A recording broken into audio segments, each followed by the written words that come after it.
Hey y'all, what's up? Didn't mean to scare anybody there. God dang, I got my devil horns hanging out and everything else today. I'm a little crazy around here. Uh, I'm doing pretty good. Thank you for asking. I really appreciate it. My blood pressure was like 93 over 60 something this morning, so I'm a little on the wobbly side, believe it or not. So, but that's okay. Lord's got a purpose for me. After 10 heart attacks and everything else, I mean, he's got me here for a reason, and I know it. I understand it. So he's gonna give me another day with my kids and my wife, and every day after that first heart attack in 2010 has been a blessing. I've known it. I ain't forgot about it. Sorry, I got spit. Thank him every day for it. So today, what I want to get into is something that can plague you really badly. It's uncertainty. How do I describe uncertainty? I could bust out the old Webster's right now and give you the definition. But it's when, to me, this guy right here, it's when you get in that point where everything feels good, all's going well, but yet you start doubting yourself. You start doubting what your direction is, how you're supposed to get where you need to be. Oh, dang, I got an itch behind my ear. Um, so that's uncertainty to me. Now, how does uncertainty strike people? I'm in my chair here just a minute. There we go. How does uncertainty strike me? Well, let's see. I was an auto mechanic for years. Well, not really years. A while. About 5 or 6 years. Well, longer than that, actually. I was a manager for Jiffy Lube. Then I went on to work for Precision Tune and went through college for it and everything else. And I'd come home and, you know, I was bent over the hood of a car every day, and my back hurt, and my knees hurt, and I was laying on my back, and the main thing was I'd come home and there'd be grease up underneath every one of these fingernails, man, and I was a young dude, man, you know, I thought I was hot, you know, and, you know, first thing girls look at, your shoes and your fingernails. Ladies, nope, I'm not saying anything. I promise you I'm not. But yeah, hygiene is important. So, you know, I get it. And then I had this uncertainty that is this what you want to do for the rest of your life? Voila. I found something out. I found out that the guy standing across the counter selling you the auto parts that you had to go out there and bust your butt to install made pretty much the same money as what you did. So in my uncertainty, I went through a temporary service and started a job with Case Construction Equipment. It was a place called United Equipment in Laverne, Tennessee. And I was that guy on the other side of the counter. Thanks for calling United Equipment. This is Kelly. How can I help you? You know, man, that was a great job. I loved that job to death. Well, I didn't start off across the counter. I started off in the warehouse. And I was the warehouse manager. Yeah, right. Give me the title. At the end of the day, I had a bald boss named Larry Lewis, and he'd come back and say, "Hey, you got to do this." You know, hell, he was the parts manager. He was the one in charge of the warehouse. But our main boss was a guy named Blake Wilson, and Blake was quite possibly the best boss I ever had. He, man, I mean, come the first of the month every year, we had a birthday party for everybody who had a birthday that month. There was always donuts in the break room. They bought an old warehouse and everything, an old shop building and everything that used to be. It was a Digby trucking place, and prior to that, it was a TVA place, Tennessee Valley Authority, where they'd bring their vehicles and everything else. And it was a massive complex. It was huge. But old Blake could always do that, and we had incentive bonuses as to where, I had a bonus when I was a warehouse manager that, if the part was in stock, I think it was like 80% of the time or something like that, I got an extra $300-$400 a month. And then, I moved into the parts department, and I was on the other side of the counter by this point in time. And if you did $500,000 or more in a month, we'd get like a $1,500-$1,600 bonus. I mean, depending on where you went over that $500,000. When you're selling construction equipment parts, that's not hard. That's just making sure you're standing on that phone, making sure the orders go out, making sure, just it's a daily routine. I mean, when you sell a bucket for an excavator for $4,000, $500,000 ain't hard to hit, and you might sell 2 or 3 of them in a month. So I had that uncertainty, and I moved on and I did that, and it was a great job.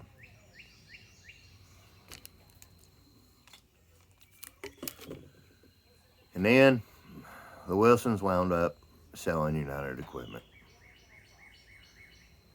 I'll try and make this a quick story. But the new owners came in. I was walking down the hallway to go back to rental one day because a piece of equipment needed something. I don't even remember really what it was. It was just part of my daily routine. I walked down the hallway. One of the new owners we were in that transition phase, and one of the new owners came walking up the hallway, and I had this guy behind me, and his name was Bobby B. And I've probably already said too many names there, but it was Bobby Bolden. Which what they did is they laid pipe in Nashville. Nashville freaking booms. I mean, if you ain't heard about it or know about it or anything else, I mean, Nashville's just a boom community.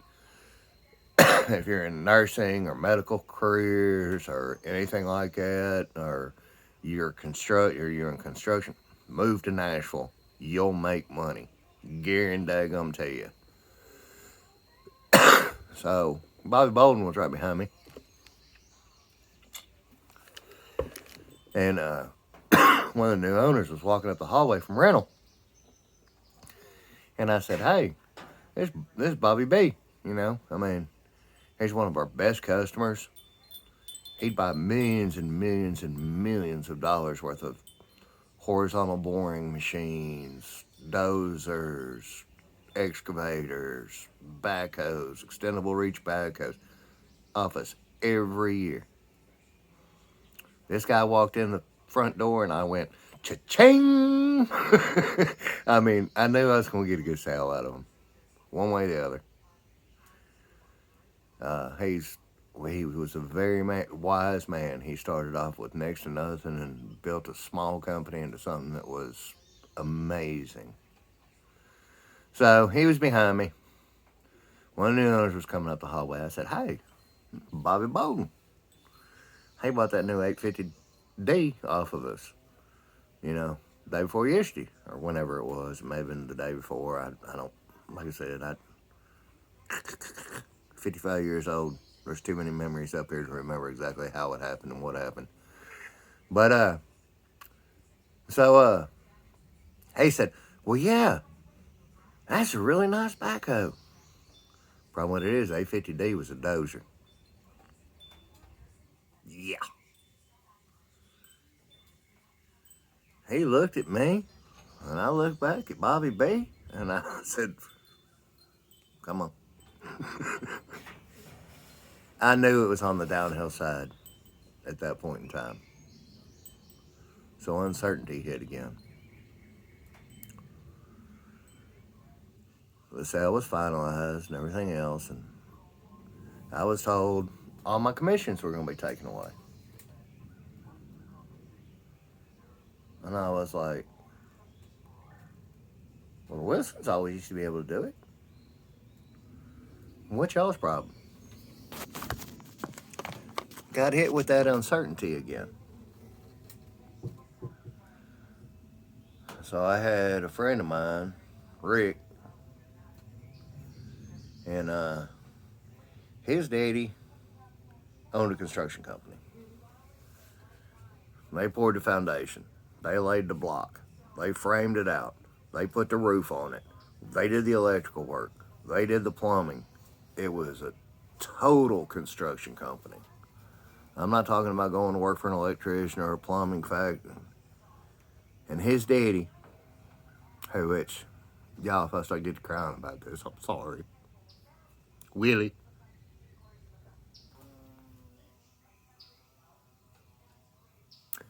Was one of the greatest fans I ever knew. He was the first man who ever looked at me and said, I love you, son.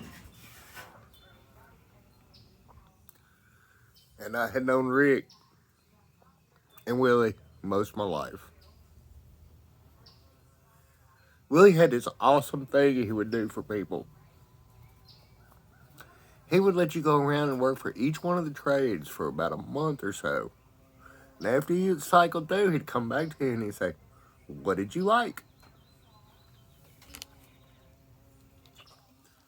I looked at him when my turn came around.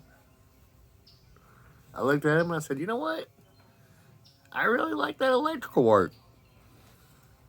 Bam. I was on the electrical crew full time.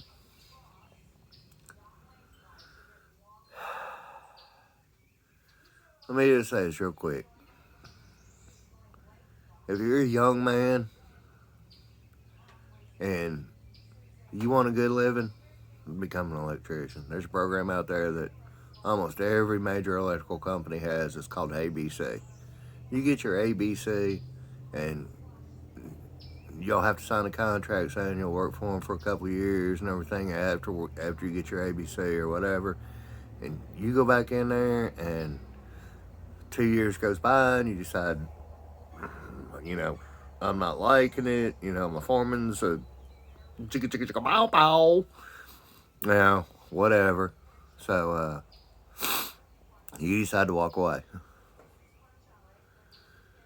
So, you go to the next electrical company and they say, well, how long have you been an electrician? What do you know how to do? Do you know how to bend pipe? Do you know how to, residential? Commercial? You know about, solar, whatever, And you say, yeah. And you reach in your wallet, you throw that ABC card out there, they're like, you hired. It's a massive deal. So, uncertain about United Equipment, went on to become an electrician.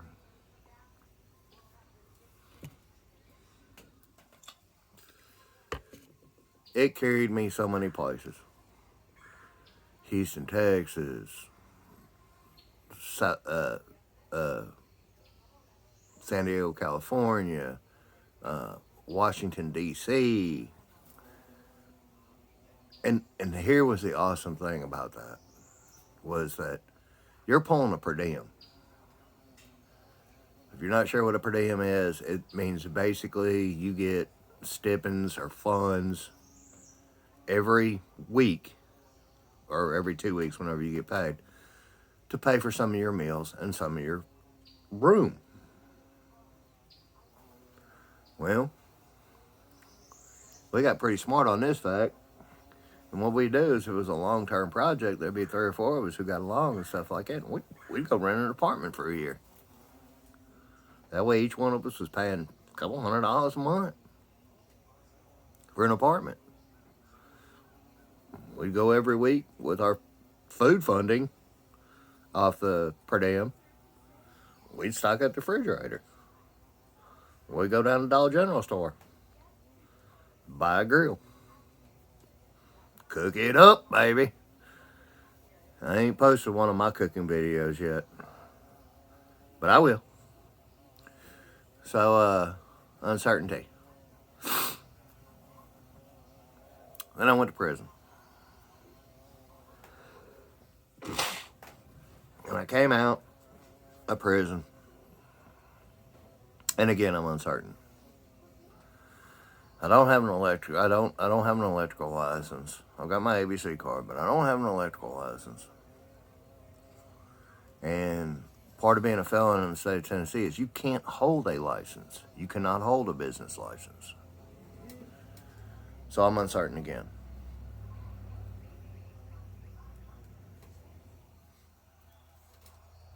Wait for it. You don't need a license as a registered operating handyman business. So I started my own business. Uncertain as hell. Didn't know which way it was going to go, what was going to happen, what wasn't going to happen. You know, Craigslist. I blew it up on Craigslist for almost 10 years. You can look up Kelly's Home Improvement in Laverne, Tennessee, and see as to where there was one point in time that company was valued at $1.7 million. I had an old van, a load of tools, and some guys to help. That was it. 2010 rolls around, and I had my first heart attack. I didn't know what to do. I was uncertain again. Didn't have any idea what to do.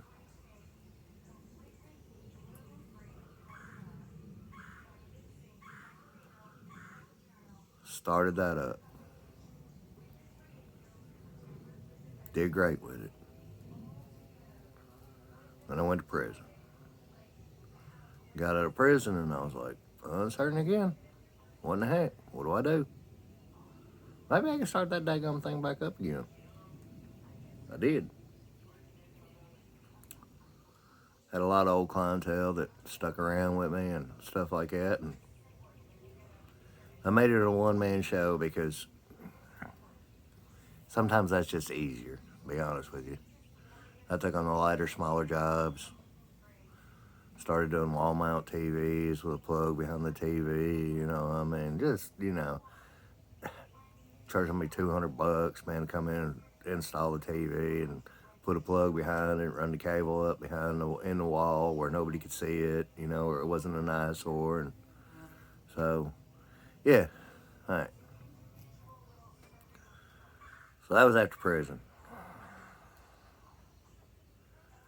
And I got hooked up with this guy who really took advantage of me.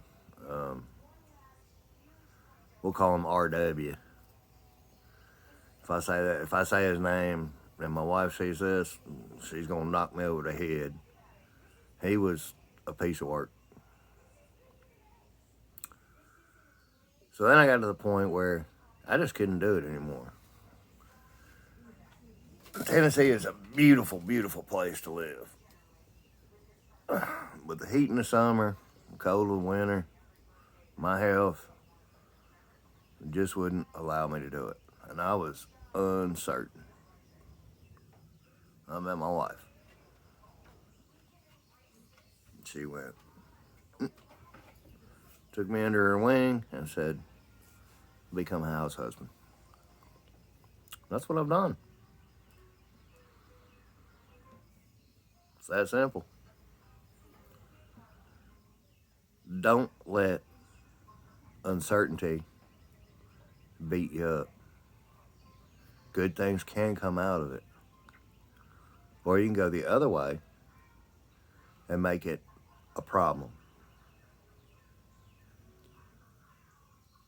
Let uncertainty motivate you. Don't let uncertainty destroy you. Is what I'm getting at.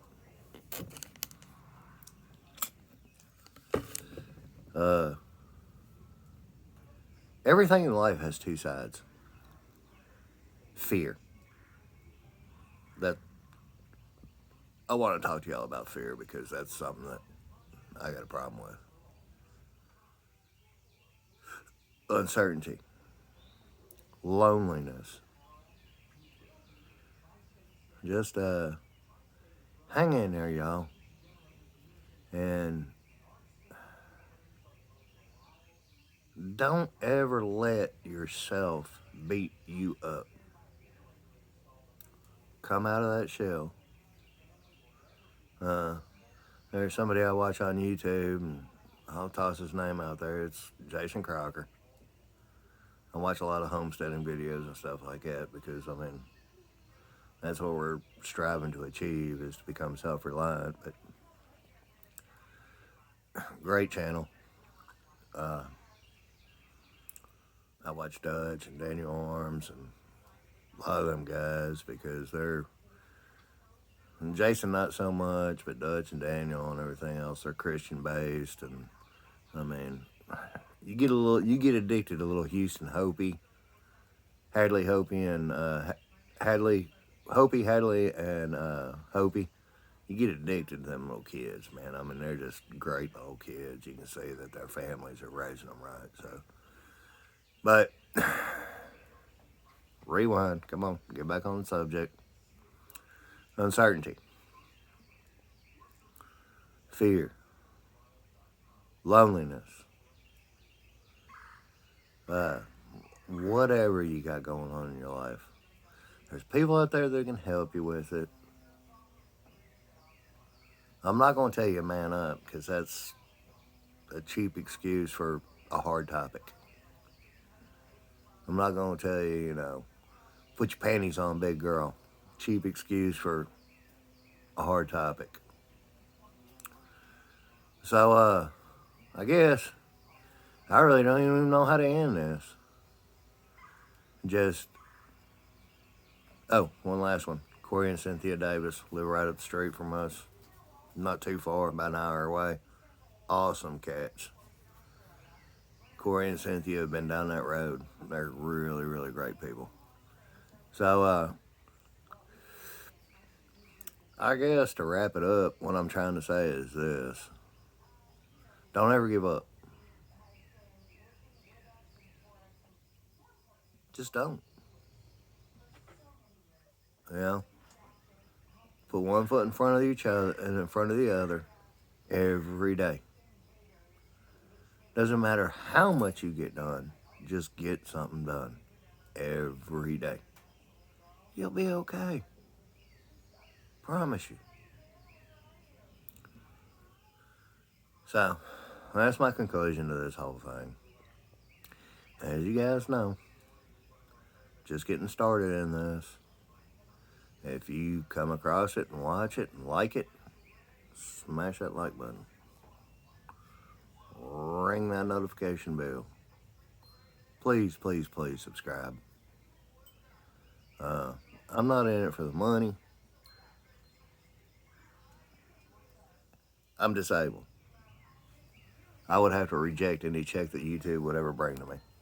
Unless it got to the point where, I could pay my health insurance and my medical costs, and one heart attack's $150,000. I mean, so it would be ridiculous for me to accept that money. Love you guys. Hope you have a great day. We're at 25 minutes, and I know this is getting long, so I'm going to get off of here. So, peace out.